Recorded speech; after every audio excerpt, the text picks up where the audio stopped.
Axis exit poll महाराष्ट्रातील विधानसभा निवडणुकींचे अंदाज। मराठवाडा एकूण 46 जागांपैकी महायुतीला 30 जागा मिळतील, तर महाविकास आघाडीला फक्त 15 जागा मिळण्याचा अंदाज आहे। अपक्ष एका जागेवर विजय होतील असं या पोलमध्ये नमूद केलंय।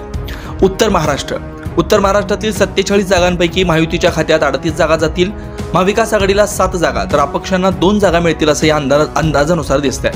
मुंबईतील 36 जागांमध्ये महायुती 22 जागा जिंकेल, तर महाविकास आघाडी 14 जागांवर विजय मिळवेल। अपक्षांना मुंबईत कोणतीही जागा मिळणार नाही असे एक्झिट पोल स्पष्ट करतोय। कोकण व ठाण्याच्या 39 जागांपैकी महायुतीला 24 जागा मिळतील, तर महाविकास आघाडीला 23 जागा। या भागात काटेची टक्कर दिसून येते, अपक्षांच्या वाट्याला 2 जागा जातील। पश्चिम महाराष्ट्रातील 58 जागांपैकी महायुती 36 जागा जिंकेल, महाविकास आघाडीला 21 जागा मिळतील, तर अपक्ष फक्त एका जागेवर विजय होण्याची शक्यता आहे। एकूणच ॲक्सिस एक्झिट पोलनुसार महाराष्ट्राच्या बहुतांश भागांमध्ये महायुतीला आघाडी मिळेल, तर महाविकास आघाडीला अनेक ठिकाणी संघर्ष करावा लागेल। मराठवाडा, उत्तर महाराष्ट्र व पश्चिम महाराष्ट्र या भागांमध्ये महायुतीला स्पष्ट बहुमताचा अंदाज आहे। मुंबई व कोकण ठाण्याच्या भागात महायुती आणि महाविकास आघाडीमध्ये चुरस दिसून येते।